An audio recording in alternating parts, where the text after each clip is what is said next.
See you again. We're talking about a few martyrdoms in this series of videos, and today we're talking about the martyrdom of Polycarp. Now remember, that's a text about a real man, a real bishop named Polycarp, Polycarp of Smyrna. We have a lot of sources about him. A letter he even wrote, maybe two letters combined. But this is a martyrdom account, and it's one of the more interesting ones to study. There's people who try to burn him at the stake. They try to crucify him. He has an argument with the Roman leader. There are crowds and mobs involved, and you just look at all that's going on in this text, and you think, man, this is an elaborate, thoughtful text. But it's important to know that until recently, historians were pretty confident that this was a reliable account. In fact, even today, most historians think of it as a reliable account, even if they don't believe all the miracles and things like that. There may be embellishment and legend built up around Polycarp's death, but this seems like the sort of thing that Christians would believe they saw had they been right there when Polycarp was placed in the arena for his death. I mean, this is the sort of thing you make movies about. Your name, sir? Polycarp. They actually made a movie about it. I can't vouch for it. I haven't seen it. But Polycarp deserves some credit. So we're going to really focus on some things this text is doing and see how that helps us understand some things about early Christian martyrdom.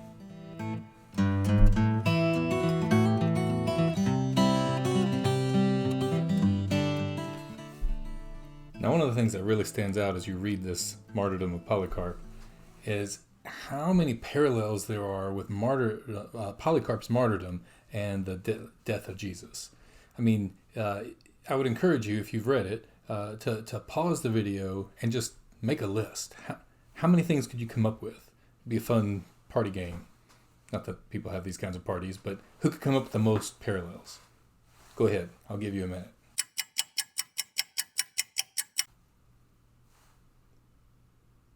Did you do it? Come on. Make the list. Okay. Well, off the top of my head, I can think of several. Polycarp goes away for a time to pray, a few times. Then he's arrested. In fact, he's betrayed by one of his own, a servant. When he's arrested by Roman guards, he rides on the back of a donkey. He is taken to a person who puts him on trial, who happens to be named Herod. When he is taken into the arena, although there's this scene where they try to burn him at the stake, and instead his body just glows and smells like bread, whatever's going on there, then they pierce his side, and out comes blood and a dove, which is really strange. And also Polycarp has a lot of parallels where then when he's crucified, affixed to the cross, and many, many more things we could point to. In fact, there's one a lot of people miss, where Polycarp hears God speak from heaven and say the words that God said in the Bible to Jesus. Polycarp hears God say, be strong, show thyself a man. Now, if that sounds familiar to you, the way it's normally translated for us is be strong and courageous, which in our Bible, God doesn't say to Jesus of Nazareth, he says to Joshua. But remember, this is the way you have to read the Bible Christocentrically with the early church. Maybe I should have said God says to Yeshua, be strong and show yourself a man, or courageous. So the point is, once again, you have a detail that makes Polycarp look like Jesus. Is Polycarp supposed to replace Jesus in the minds of his followers? Is Polycarp the new and improved Jesus? And that's what martyrs are. Martyrs offer themselves as a sacrifice, and they don't need Jesus' sacrifice. Well, no, I definitely don't think that's what's going on here, because as many of these parallels that we could come up with, we could also point to crucial details where Polycarp is different. So I said that Polycarp goes away for a few times to pray before being arrested. Well, he only goes away twice. If I were telling the story and I wanted to make Polycarp look like Jesus, I would say he goes away a few times, kind of like I did a while ago. When Polycarp is affixed to the cross, they come to tie him there with ropes, and he says to them, I don't need you to tie me. I'm so courageous, as God told me to be. I'm going to just hold myself up here to the cross. Well, the soldiers don't seem to believe him, and they tie him anyway. But even then, if I were telling the story, I would skip all those details about ropes versus nails and whether or not Polycarp needed to be affixed or how. I would just say he was, like I did, affixed to the cross, like Jesus. So even though there are these similarities and parallels, there are also differences. And I think a text that really helps you kind of see maybe why these similarities and parallels are there comes at the end. I'll read this passage to you. It's toward the bottom of this page where they're worried after Polycarp dies that in section 17 that they're going to take his body away and the Christians are going to abandon the Christ and start worshiping someone else, Polycarp. Well, in response, the followers of Polycarp, the people who wrote this letter, make it very clear that they could never do such a thing. They're adamant that Christ is the only one whom we worship, the Greek word proskune, to bend the knee, but it does add the saints we love, agape, adore. And it's uncanny. There's a debate going all the way through the later Protestant era about what to do with saints, and we Protestants like to accuse Catholics of worshiping Mary and all the saints. And while we could have a discussion about do some Catholic practices and do some Catholic lay people ever blur these lines, perhaps so, but it's uncanny that there is an official teaching that runs all the way through the history of the church, right up into modern times, that is still voiced in Roman Catholicism. And it's clear the distinction between saints and God. Only God can be worshipped.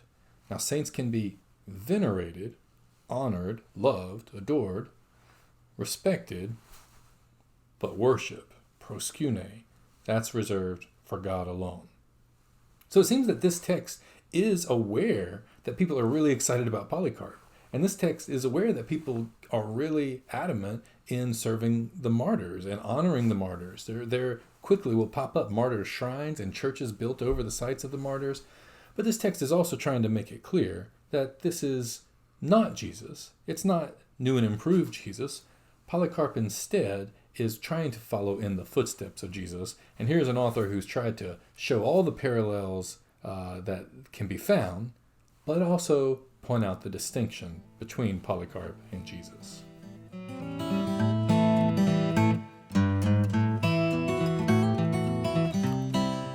Now, we noticed all the parallels between Polycarp and Jesus. We probably should have expected them. I think the author signaled this up front. If you look at the very opening of the martyrdom, the author claims that this is a special martyrdom. It is a martyrdom that is in accord with the gospel. And if you've ever taken Greek, you know that you can rearrange some of the sentence order, the words in the sentence. And not only can you rearrange them so that subject, verb, adjective don't always go in the order we expect, they can even take whole phrases and use them as an adjective and reinsert them where they go. So what this would literally say is, this is an, and then you insert the adjectival phrase, in accordance with the gospel, martyrdom. Now that wouldn't sound right in English, so we say, as it's written here, a martyrdom that is in accord with the gospel. But you see, the author is trying to say, this is a martyrdom. What kind of martyrdom? It is in accordance with the gospel martyrdom. This martyrdom is going to look like Jesus's gospel story of his death. Why? Well, it goes on to say we should expect this because we are to be imitators of him. And by the way, not imitators of Polycarp, imitators of the Lord. Because this is what Christ calls us to do, is to follow him, to take up our cross and follow him. So we're to be imitators of Christ in life and if necessary, if called upon, if arrested, to confess Christ boldly, as we talked about in that last video on Ignatius of Antioch. So here we see an author who has witnessed this martyrdom account, witnessed what happens to Polycarp, and knows that Polycarp has spent his life trying to be an imitator of Christ, probably preaching on the importance of being an imitator of Christ. And so here's an author who's willing to celebrate the times where Polycarp and Christ not only are similar, but parallel and seem to have these echoes of Christ's death, even in Polycarp's death. Now, one thing I think that helps us with is how we understand leaders like Polycarp. Polycarp should be an imitator of Christ, and we should not only be imitators of Christ, but even imitators of Polycarp to the extent that Polycarp is following Christ. I mean, Paul says this exact thing in 1 Corinthians 11:1. He says, "Be ye imitators of me, as I am an imitator of Christ."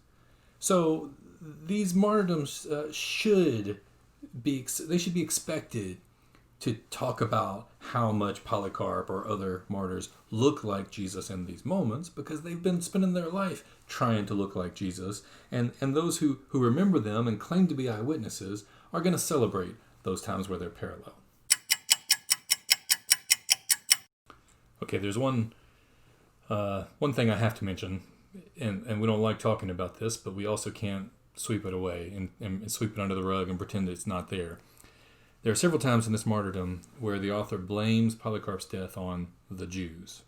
This is one of the many instances where we see anti-Semitism in early Christian texts, very early on.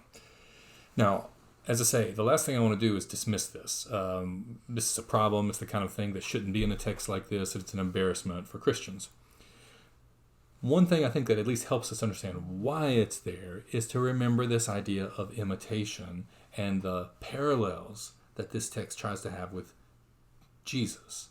Polycarp is meant to look like Jesus even in his death. And if you remember, again, even though it's somewhat awkward, and awkward is the putting it to saying the least, even in our Bible, we have times where Jesus' death is blamed on the Jews.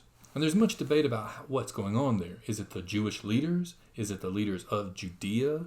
The Judaioi, Jews, could be Judeans in particular. And in the New Testament texts, like Matthew and John and Acts, this seems to be a sort of in-house debate. All of Jesus' followers are Jews. But by the time you get later, when early Christian texts like this can blame the martyrdom of Polycarp on the Jews, you see how quickly this rhetoric could just run rampant. I point that out because, interestingly enough, this is the only martyrdom account that I'm aware of that ever blames the Jews for Christians' death. Other times it's always the public officials, the Roman officials. So maybe this account in its talk of Jews, although it no doubt is an anti-Semitic trope that we can't just sweep away, but it might be an intended text, another time where, like those Judean leaders who killed Jesus, so here's another instance where Polycarp looks to be parallel. Okay, now, when you start to compare Polycarp and Jesus and the intentionality in making them parallel, that raises one more question.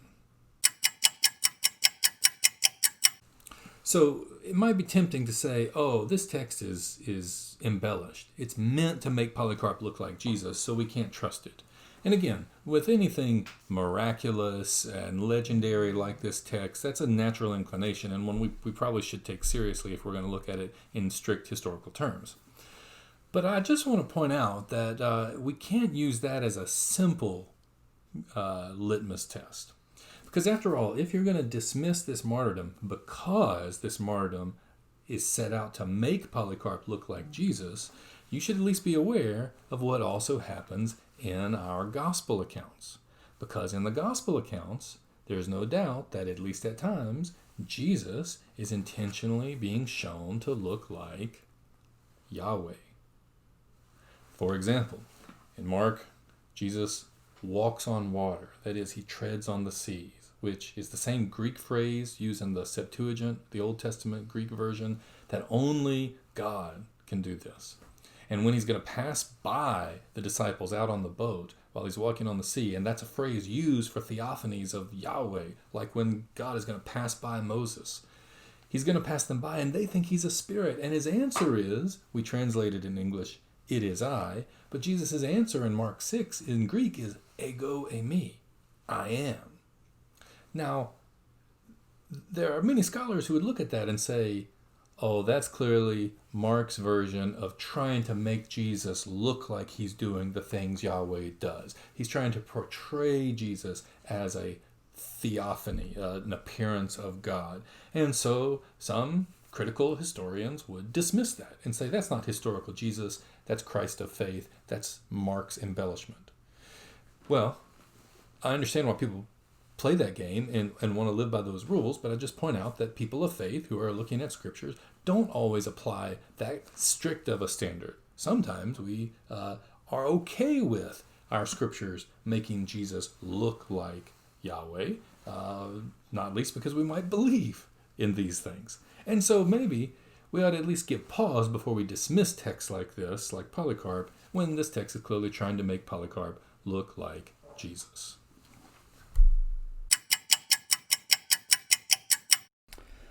Well, I need to wrap up Polycarp, but I want to leave you with a sort of fun fact that's in here that I think kind of points us to bigger issues, which is what we're trying to do with this series of videos.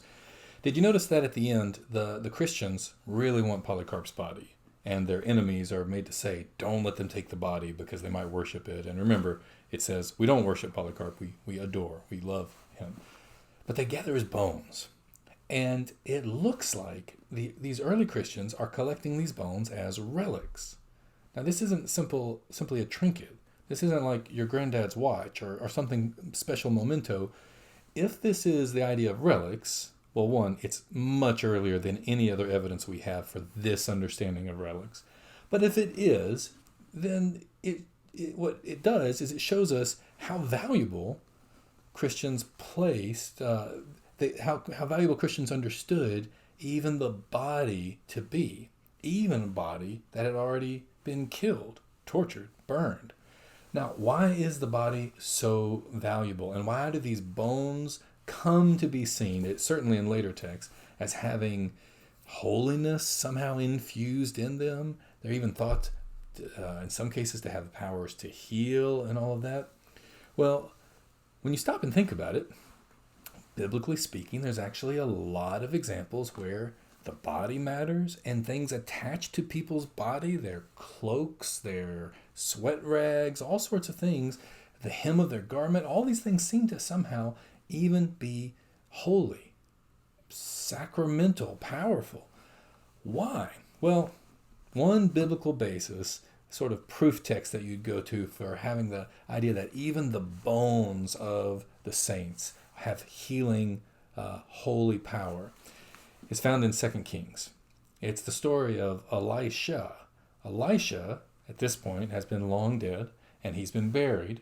But as you may know, in many ancient Israelite tombs, they were shared. And so after a year, that person has returned dust to dust, except for the bones. And you push their bones over and you can bury another person. And that's happening there next to Elisha. And we read where the grave digger is about to lay down the dead man, but the invading army comes over the hillside and he just sort of tosses the body in there, and the body bounces on Elisha's bones, and the man comes back to life. Why? Because we're not Gnostic. We believe that not just our souls, but even our body, even our flesh and bones participate in the salvation of God. God created this body, and our bodies are ways to participate in what Christ is doing in the world. That's why the early Christians take sacraments so seriously. That's why the early Christians take martyrdom so seriously. So as we turn from Polycarp and look at other martyrdom accounts and look at other Christian writings, keep this in mind. They are adamant that your flesh and your bones matter to God, and God works through these things, and that means that you, even physically, bodily, can participate in what you believe Christ has done for you. Hope to see you next time. We'll talk about some more of these issues.